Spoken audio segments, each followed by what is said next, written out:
This is Tank's Vlog for September 1st, 2018, wrapping up day in sports. We are brought to you by Allow Me to Be Frank. It's my weekly podcast. You can hear it on SoundCloud and iTunes. Our past week, we did a great show with Jerry Thornton, an NFL preview. Jerry Thornton, of course, of Barstool fame, and the author of the book 5 Rings, chronicling the dynasty of the New England Patriots.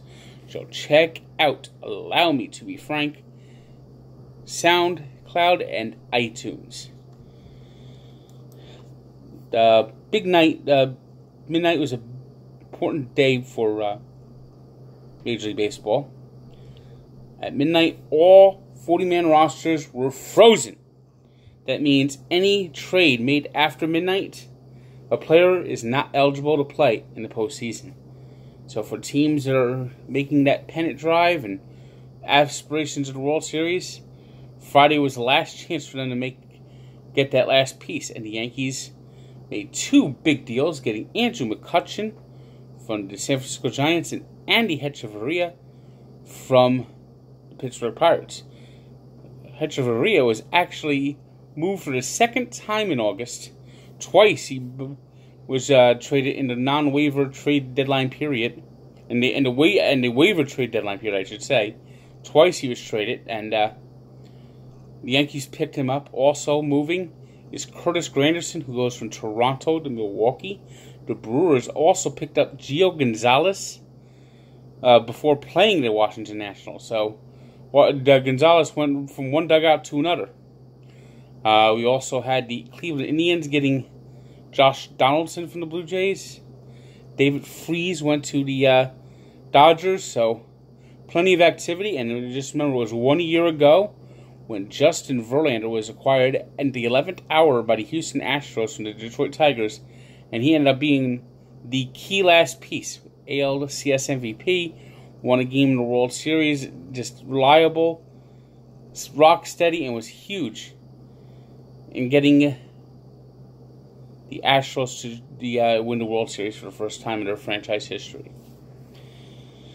Mets began a West Coast swing. They play in San Francisco and LA, and of course, the bats were asleep.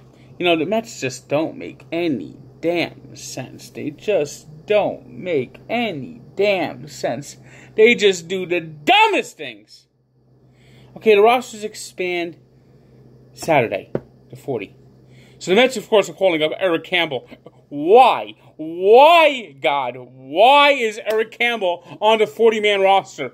Someone explain to me how Eric Campbell stays on the 40-man roster ahead of Peter Alonso. Eric Campbell is garbage. He is terrible.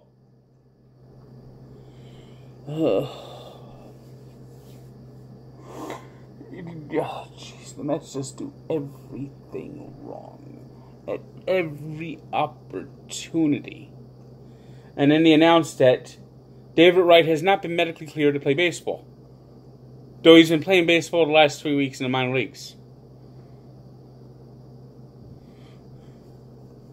You know, it's like you got to have like neuroscience and a bunch of mathematicians like writing on the chalkboard to come up with the explanations this organization comes up with.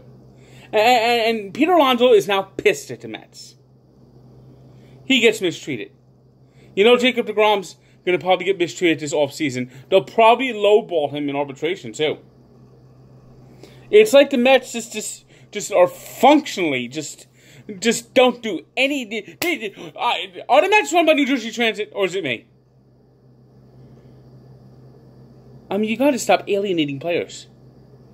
Peter Alonso deserves to play in September.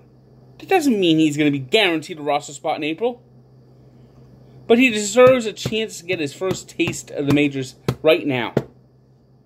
Not Eric Campbell. And now, Kevin Plawecki goes on paternity leave. paternity leave in his case. So his wife's having a baby, and he's away from the team. So the Mets call up Jacob Brayton. You know Russ is playing tomorrow, even though they're in San Francisco, which is not a long flight from Vegas, when they could call up anybody else. They call up Jacob Rame and have 3 bench players. Do the Mets love playing shorthanded? Is it something that they just love to do? I mean, they played shorthanded the whole last week, waiting for Devin Mesoraco to come back, and he almost missed the entire 10 games. That when he would... Why are they so dumb?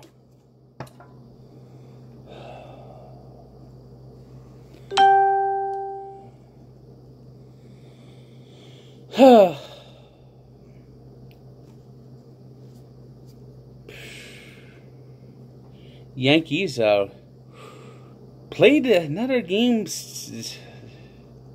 struggled again today, but this time they were able to pull it out. They rallied for 3 runs in the 8th inning to beat the Tigers 7-5.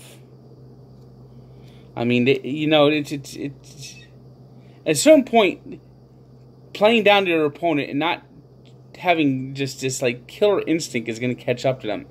And it wouldn't. And right now, I don't think this team is going to win the wild card game.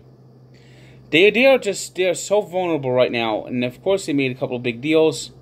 And who knows if Aaron Judge is coming back? They first said 3 weeks, but now it's been 6 weeks, and he's not even swinging a bat yet. I'm starting to think maybe the Yankees hired Ray Ramirez.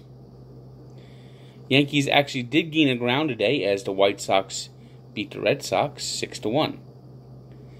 On the other races in the American League, the Angels beat the Astros 3-0, while the A's beat the Mariners 7-5. So the A's are now just a game and a half out of first and have put some more space between them and the Mariners for the second wildcard spot.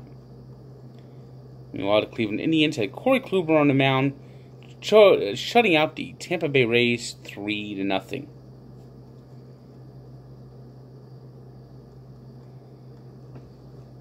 Elsewhere in the American League, the Twins beat the Rangers 10-7. It was the Royals over the Orioles 9-2 in a meeting of the 2 worst teams in baseball.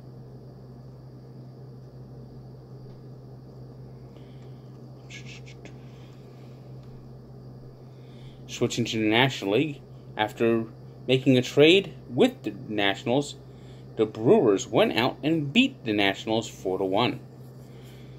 That wild card race in the National League, boy, who knows what's going to happen in that. The Phillies picked up a game in both the wild card race and the National League East, thanks to Asdrubal Cabrera, who hit a walk-off home run in the 10th inning to beat the Cubs 2-1.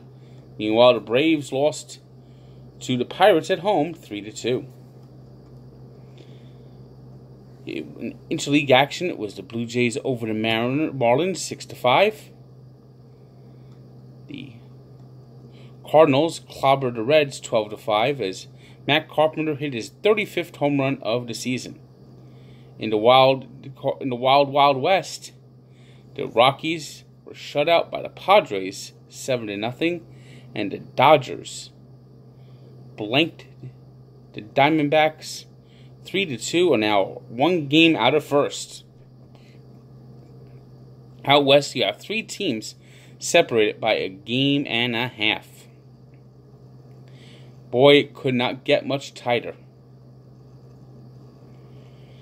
Limited college football action on Friday.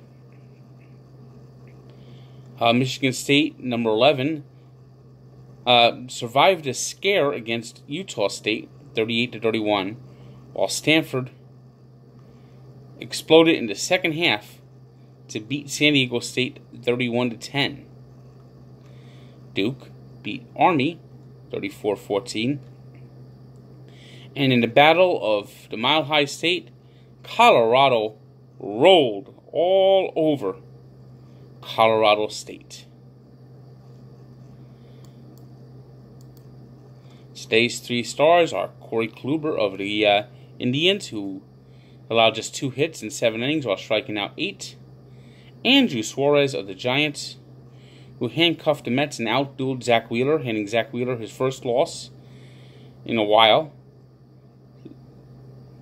with 2 hits in 7 innings and 5 strikeouts. Wheeler pitched great today, only allowed 1 run, but then the Mets bullpen disintegrated, made it 7-0 final. Why is it when the Mets get good pitching, they don't get good hitting? And our 3rd star is J.J. Arcega-Whiteside of Stanford, who had 226 yards, receiving with 3 touchdowns. Today's birthday shout-out goes to one of the top pass rushers in the NFL, who is the heart of one of the best defenses. Calais Campbell, who turns 32, he is hoping to guide the Jacksonville Jaguars to their first Super Bowl this year. And we take a look back to a somber story in 1989, when Commissioner Bart Giamatti suffered a fatal heart attack and died at the age of 51. Giamatti was vacationing at Martha's Vineyard when the heart attack occurred, and a lot of people attributed some of it to the stress caused by the Pete Rose investigation. So check out the full story of Barstool Sports and Sports Encyclopedia, where sports history lives. And don't forget, I have my 6-pack picks. I got some really good games, exciting games. So if you want some advice how to pick the games before you go to my bookie and lay down a wager, check out my 6-pack picks, where I pick 6 games every week. And it's brought to you by my bookie. If you use the promo code TANK, you get a 50% sign-up bonus. I mean, what a bargain that is. So check it out. Check out my picks. Check out Allow Me to Be Frank. And have a good day. It's going to be a really good day. We got football on Saturday. Wall to wall. It is finally here.